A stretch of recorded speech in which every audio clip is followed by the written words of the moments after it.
আসসালামু আলাইকুম everyone, welcome back to my channel আইবাই ইয়াম্মি ফুডস।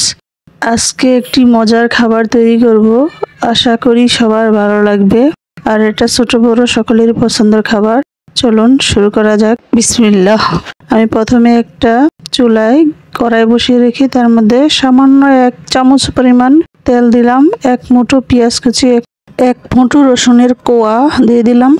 পেঁয়াজ রসুন যখন সফট হয়ে আসবে তখন আমি দিয়ে দিব একটা তেজপাতা 2 খণ্ড করে দিব। এখন আবারও নেড়ে চেড়ে দিব। এখন দিয়ে দিব আমি 2-3 টুকরার মতো দারুচিনি, 3-4টার মতো এলাচ, এগুলো দিয়েও আর একটু নেড়ে চেড়ে নিব। পেঁয়াজ রসুনটা যখন সফট হয়ে আসবে তখন কিছু মশলা অ্যাড করব। এখন এই তো স্টার আনাইছে 2টা পাপড়ি, জয়ত্রী, জায়ফল আর লবঙ্গ আর গোলমরিচ 2-3টা, কালো এলাচ একটা। এগুলো আমি এখন একটা হামানদিস্তার সাহায্যে একটু থেতলে নিব। আর পাউডার করব না, শুধু একটু থেতলে দিব যাতে ফ্লেভারটা বের হয়। এতে এগুলো দিয়েও নেড়ে চেড়ে নিব। আর নিশ্চয়ই লক্ষ্য করছেন আমি কিন্তু এখানে তেল মশলা অনেক কম দিচ্ছি। এখানে খুব যাতে খাবারটা যাতে হেলদি হয় সেই জন্য আমি তেল মশলাটা একটু কম দেওয়ার চেষ্টা করতেছি।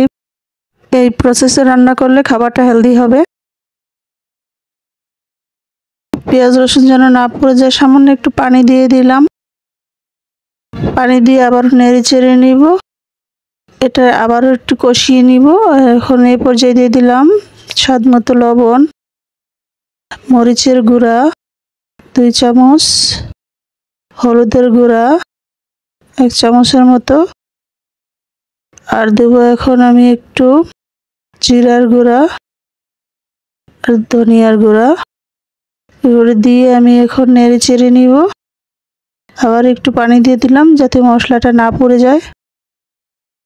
এতে এখন দিয়ে দিব 1 চামচের মতো রসুন পেস্ট এবং 1 চামচ আদা পেস্ট। এগুলি দিয়েও মিশিয়ে নিব। এখন নেড়ে চেড়ে মশলাটা কষাবো। আর মশলাটা যত ভালোভাবে কষানো হবে তরকারির টেস্ট তত ভালো হবে। এই জন্য মশলাটা বারবার ভালো করে কষিয়ে নিতে হবে। আমি বিশ্বাস করি হেলদি ফুড হেলদি লাইফ দিতে পারে। এই জন্য খাবার, যে কোনো খাবার স্বাস্থ্যসম্মত উপায়ে রান্না করতে হবে। বাইরের খাবার তৈরি হয় অস্বাস্থ্যকর পরিবেশে, আর ঘরের খাবার স্বাস্থ্যকর পরিবেশে তৈরি হয়। এই জন্যই তফাৎ খাবারের মধ্যে। আর আমি আশা করব আপনারা ঘরের খাবারই খাবেন। আর এখন আমার মশলাটা কষানো হয়ে আসছে। এখন আমি বড়িটা দিয়ে দিব। এখন প্রায় 1.5 কেজি মতো বড়ি আছে। এটা ধুয়ে পরিষ্কার করে সিদ্ধ করে ছোট ছোট টুকরো করে নেওয়া হয়েছে। আর বড়িটা থেকে তেল সম্পূর্ণ আলাদা করে নিয়েছে, 1 ফোঁটাও তেল নেই। এই জন্য আমার রান্নাটা অনেক হেলদি হয়েছে, কারণ একটু তেল রাখিনি। আর একটু 1 চামচ তেল দিয়ে দিলাম। টোটালি আমি 2 চামচ তেল ইউজ করেছি এই রান্নাতে। আর দেখুন রান্নাটার মধ্যে একদমই তেল নেই, কোনো চর্বি আমি একদমই কেটে ফেলে দিয়েছি। এখন দেখুন এই উপায়ে যদি বড়ি রান্না করেন তাহলে বড়িটা আপনার স্বাস্থ্যকর হবে। এবং অনেকে বলে যে বড়ি হেলদি না, মানে আনহেলদি, কিন্তু আমি বলবো এভাবে রান্না করলে আপনার বড়িটাও হেলদি হবে। গরুর বড়ি কোন এলাকায় কোন নামে ডাকা হয় একটু কমেন্টস করে জানাবেন। আশা করি আমার রেসিপি আপনাদের ভালো লাগবে। আর যদি ভালো লাগে আমার চ্যানেলটিকে সাবস্ক্রাইব করতে ভুলবেন না।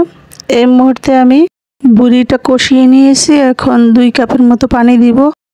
পানিটা আপনারা কম বেশি করতে পারেন, কারণ হচ্ছে যে যেরকম ঝোল পছন্দ করেন সেরকম রাখবেন। কেউ মাখো মাখো রাখতে পারেন, কেউ আবার শুকিয়ে ভুনা করতে পারেন, যার যার ইচ্ছা মতো। আমি আমার পছন্দ মতো 2 কাপ পানি দিলাম যাতে আমার পারফেক্ট হয়, আমার পছন্দ মতো হয়। আর মাঝে মাঝে নেড়ে ছেড়ে দিব। ভিডিওটি যদি ফেসবুক থেকে দেখেন ভিডিওতে লাইক দিয়ে পেজটিকে ফলো করে দিবেন। আর বেশি বেশি শেয়ার করবেন, একটা রিকোয়েস্ট থাকলো। আর আপনার একটি শেয়ারে আরেকজনের কাছে পৌঁছাবে, সেই জন্য শেয়ার করে দিবেন ফ্রেন্ডস অ্যান্ড ফ্যামিলির সাথে। এই মুহূর্তে দেখেন আমার বড়িটা একদম মাখো মাখো হয়ে আসছে। এখন আমি মশলাটা তুলে ফেলে দিব। যে মশলাগুলো, গোটা মশলাগুলি দিয়েছিলাম সেগুলো তুলে ফেলে দিলাম। এই তো এখন দেখুন কতটা সুন্দর হয়েছে, কালারটা দেখুন। আর এটা খেতেও কিন্তু অনেক মজা হয়েছিল। আপনারাও ট্রাই করতে পারেন। আর বুড়ি রান্না করলে যে আনহেলদি হবে তা না, এটা অনেক অনেক হেলদি হয়েছে। আর দেখুন মাশাআল্লাহ কতটা সুন্দর হয়েছে, আলহামদুলিল্লাহ খেতেও অনেক ভালো হয়েছে। আশা করি আপনাদের ভালো লাগছে। আর ভালো লাগলে পরবর্তী ভিডিও দেখার আমন্ত্রণ রইল। আল্লাহ হাফেজ। Thanks for watching.